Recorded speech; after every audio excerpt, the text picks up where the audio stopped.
In the Coloradan incarceration camp of Amache during World War II, the rights of Japanese Americans were inhumanely violated due to the US government's failure to uphold its responsibility of ensuring that its citizens retain their constitutional rights.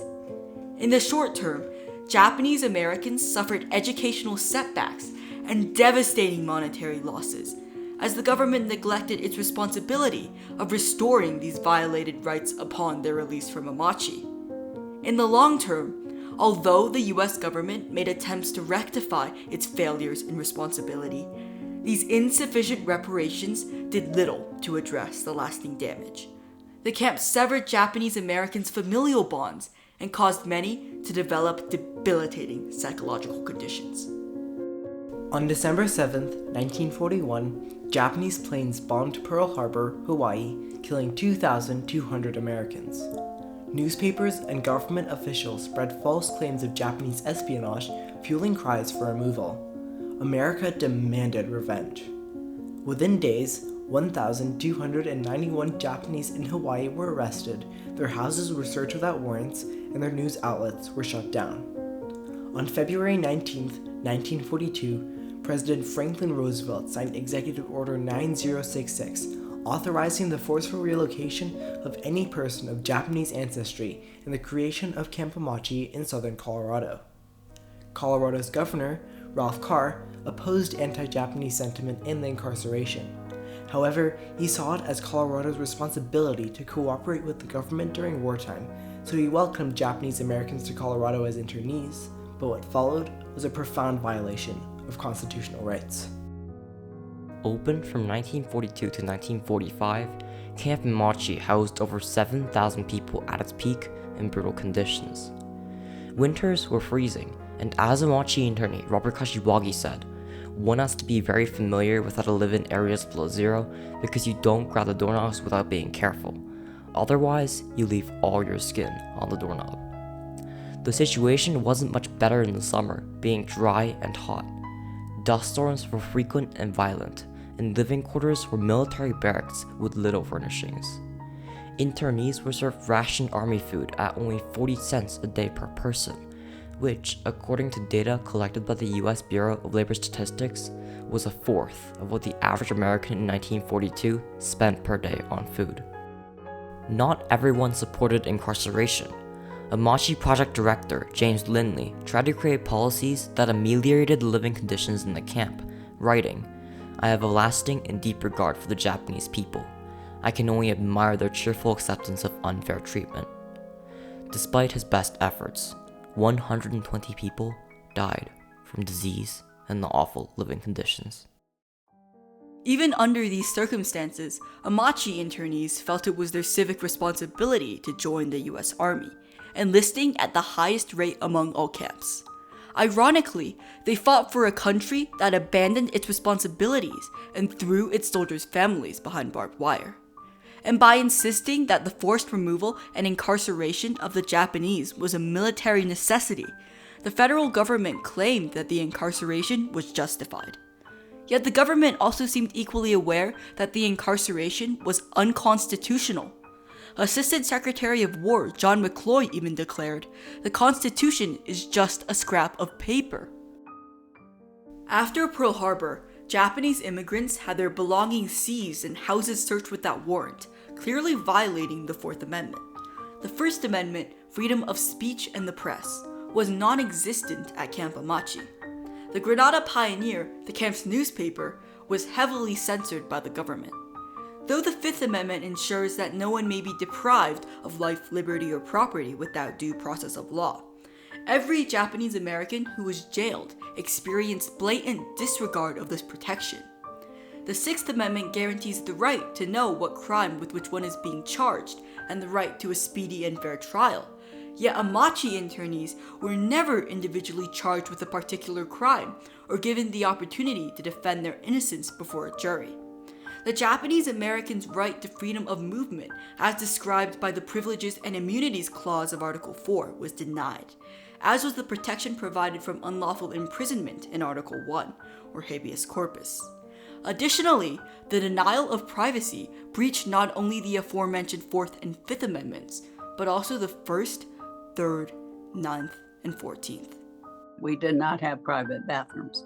We were sharing all of these things with other people.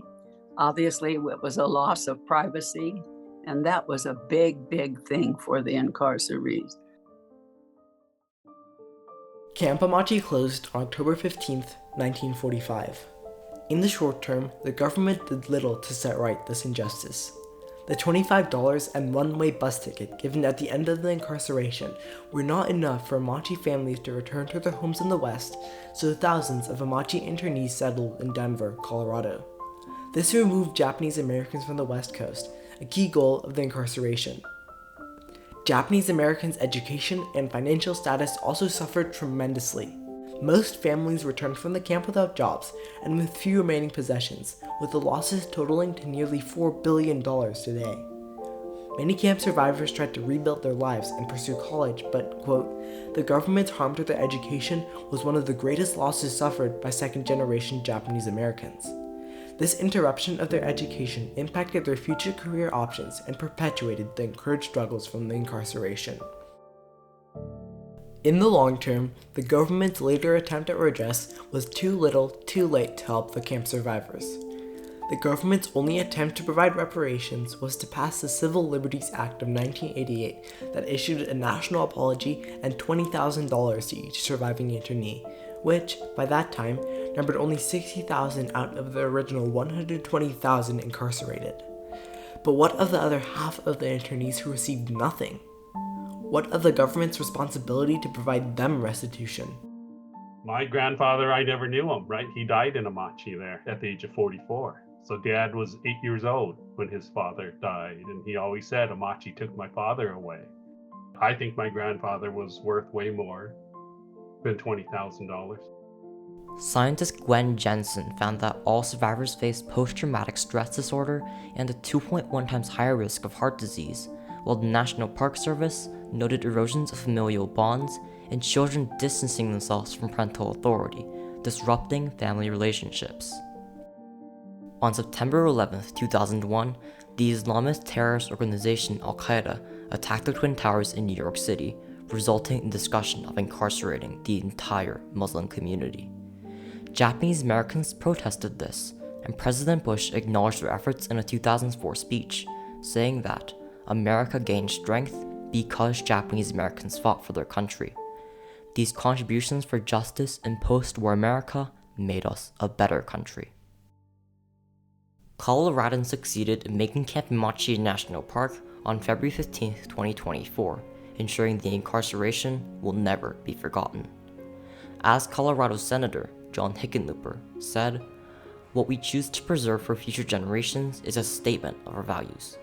The story of Amache is one every American should learn and refuse to repeat." Over 80 years ago, the government uprooted Japanese Americans from their homes and imprisoned them in incarceration camps. At Camp Amache, they suffered and endured brutal conditions. There, they lost everything, suffered financial and educational hardships, developed physical and mental conditions. Yet there, Marian Konishi, the 1943 Amache High School valedictorian, also found hope. Can we still believe that America means freedom, equality, security, and justice? Yes, with all our hearts. Because in that faith, in that hope, is my future, our future, and the world's future. Though we have an infinite capacity for mistakes, we also have an infinite capacity to learn, and the responsibility to make sure that history will not repeat itself. Together, let us work towards a world which ensures that Amache and its violation of America's Constitution is never tolerated, never repeated, and never forgotten.